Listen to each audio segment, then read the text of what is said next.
Hai anak-anak.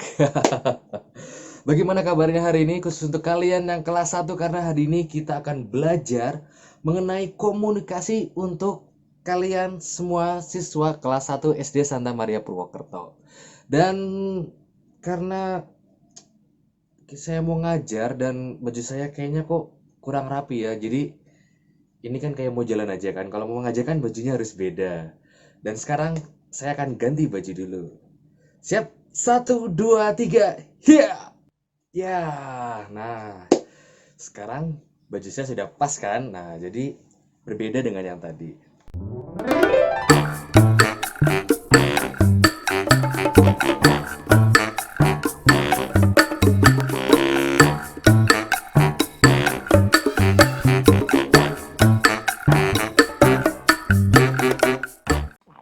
Nah, sekarang kita akan belajar tentang komunikasi.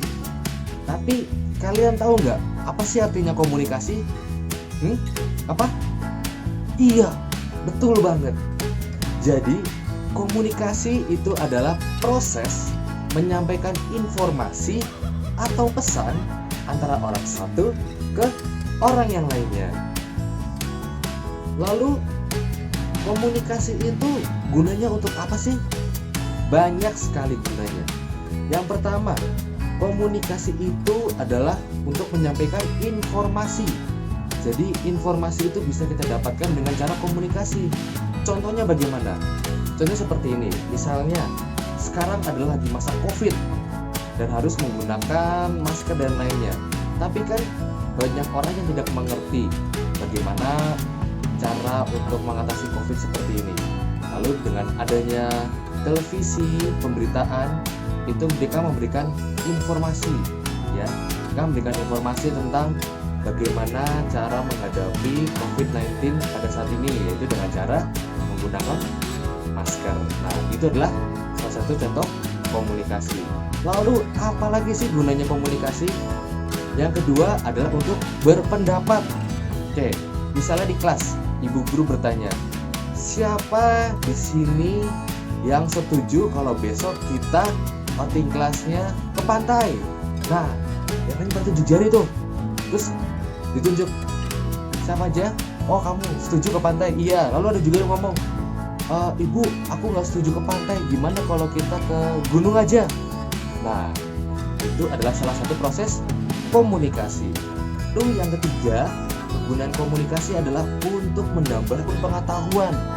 Jadi contohnya misalnya kita melihat internet atau melihat handphone, ya kan, kita browsing sesuatu, lalu oh ternyata di Cina itu ada wabah corona, ternyata di Eropa juga sedang musim COVID juga. Itu adalah tiga kegunaan komunikasi yang dapat kita pelajari saat ini, dan masih banyak sekali kegunaan komunikasi yang lainnya.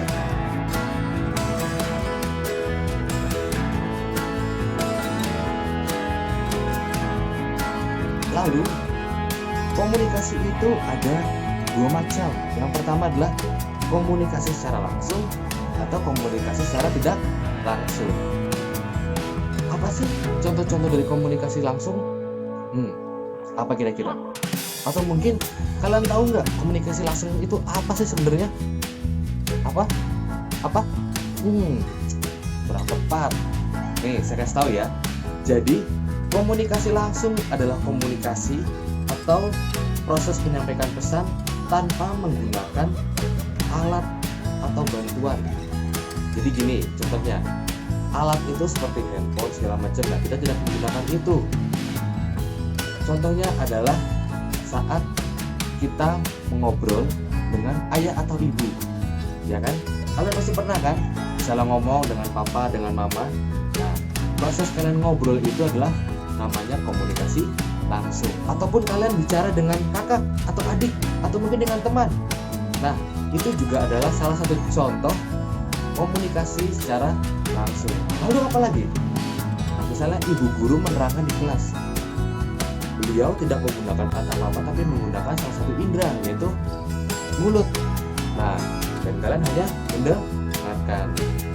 Itu adalah salah satu contoh komunikasi secara langsung. Gimana? Kalian ngerti nggak? Nah, gitu dah. Dan sekarang kita akan belajar tentang komunikasi tidak langsung. Tadi itu jelas ya, komunikasi langsung adalah komunikasi yang disampaikan tidak menggunakan alat. Berarti kalau tidak langsung, kebalikannya apa? Betul, yaitu komunikasi dengan menggunakan alat. Contohnya apa dong? Contohnya apa? Apa kira-kira? Komunikasi dengan menggunakan alat apa? Sebutin aja satu. Apa? Ya, betul banget. Misalnya adalah kita sedang menonton televisi. Nah, jadi dengan kita menonton televisi itu adalah salah satu contoh komunikasi tidak langsung. Kenapa dibilang tidak langsung? Karena ada perantaranya, yaitu televisi. Jadi kan itu menggunakan alat kan? TV itu adalah salah satu alat. Jadi dengan televisi itu adalah untuk menyampaikan informasi yang kita dapat. Ingat tadi, gunanya komunikasi untuk menambah pengetahuan, menyampaikan informasi atau pesan. Dengan kita menonton televisi, berarti apa? Kita mendapatkan pesan atau informasi yang disampaikan melalui televisi. Misalnya tentang wabah COVID-19 saat ini. Lalu apa lagi selain televisi?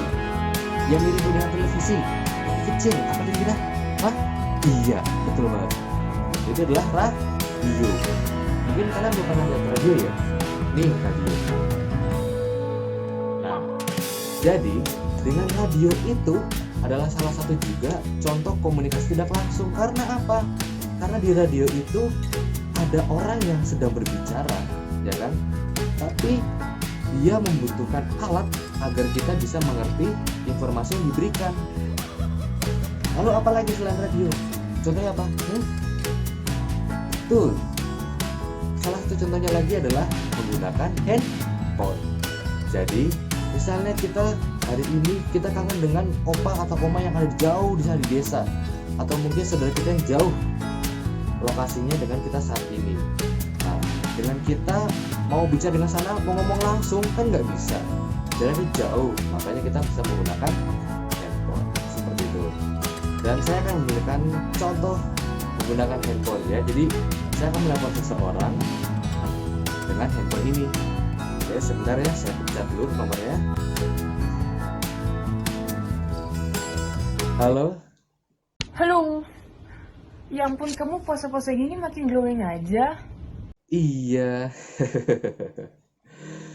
Oke, kalau kita main tebak-tebakan gimana? Biar lebih seru kan?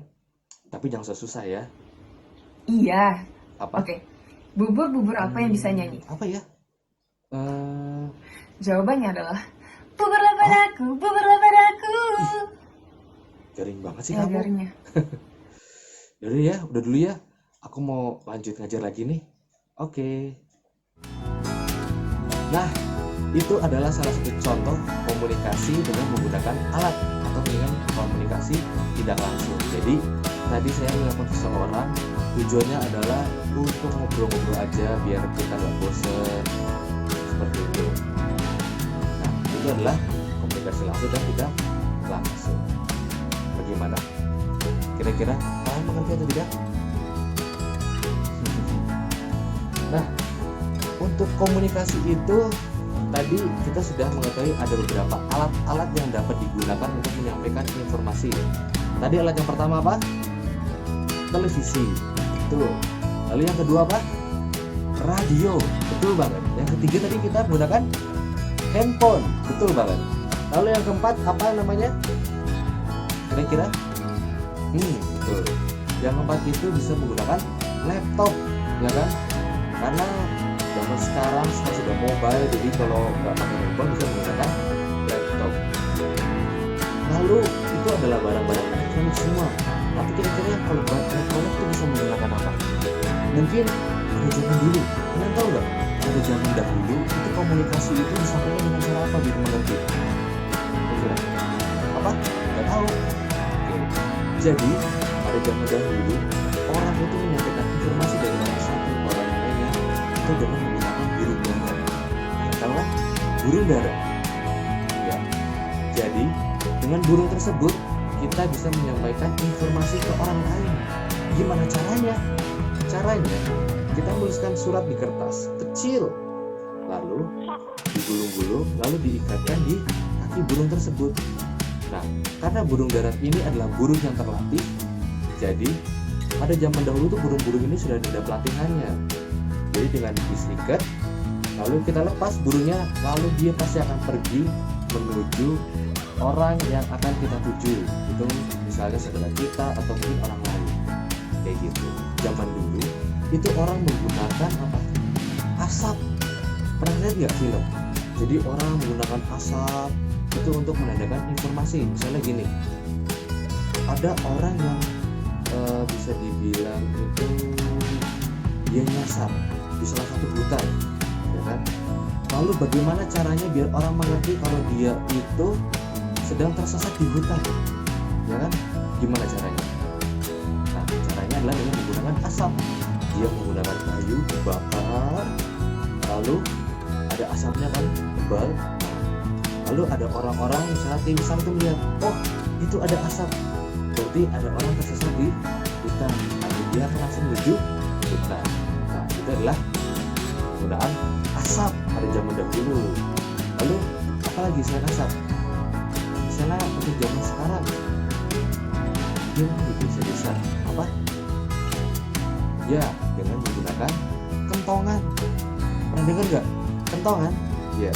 Jadi biasanya alat ini digunakan untuk orang yang sedang ronda itu di daerah desa-desa. Mungkin kalau kalian di kota jarang melihat kentongan atau mungkin hansip, ya kan? Masih menggunakan kentongan tuh jarang. Tapi kalau di desa-desa itu banyak menggunakan kentongan. Jadi untuk menandakan di sini sedang ada patroli nih. Nah, hansip-hansipnya seperti itu.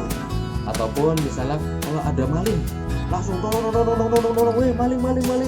Nah, itu adalah salah satu komunikasi. Jadi salah satu contoh alat-alat komunikasi adalah kentongan. Lalu untuk zaman sekarang misalnya apa lagi yang lebih kecil, gampang adalah peluit. Nah, jadi peluit itu adalah salah satu alat komunikasi. Kok bisa sih? Kalian pernah lihat nggak saat kalian naik kendaraan, misalnya mobil atau motor, mau parkir, ya kan? Nah, kan kita parkir di luar, ya kan? Sekarang di dalam itu ada mobil. Kalau dia teriak-teriak kata-kata apa? Gak denger, ya kan? Sulit kan? Nah, biasanya dia menggunakan peluit. Misalnya prit, mundur. Nah, itu apa? Ada informasi yang disampaikan, yang diberikan. Dengan peluit itu berarti apa, ngerti kan? Di dalam mobil, oh berarti aku harus mundur nih. Atau mungkin, oh stop. Berarti sudah sampai belakang nih. Nah, nanti pada nabrak, ya kan? Nah, jadi peluit itu adalah salah satu alat komunikasi. Oke, jadi itu adalah pembelajaran hari ini. Kita tadi sudah belajar tentang apa sih pengertian komunikasi. Itu adalah menyampaikan informasi atau pesan dari orang satu ke orang yang lainnya. Lalu komunikasi itu ada dua macam, ya kan? Komunikasi langsung dan komunikasi tidak langsung. Bedanya apa? Komunikasi langsung adalah komunikasi yang tidak menggunakan alat bantu seperti berbicara, ya kan? Lalu komunikasi tidak langsung adalah komunikasi yang disampaikan dengan menggunakan alat. Contohnya apa? Televisi, ya kan? Atau telepon, menggunakan handphone atau yang lainnya. Lalu tadi kita juga sudah belajar tentang alat-alat yang digunakan untuk menyampaikan komunikasi. Tadi ada televisi, radio, handphone. Lalu pada zaman dahulu ada menggunakan asap, ya kan? Ada menggunakan kentongan, ada menggunakan burung, dan ada yang menggunakan peluit juga. Oke, demikian pembelajaran kita hari ini tentang komunikasi untuk siswa kelas 1. Semoga kalian bisa mengerti apa yang saya sampaikan hari ini.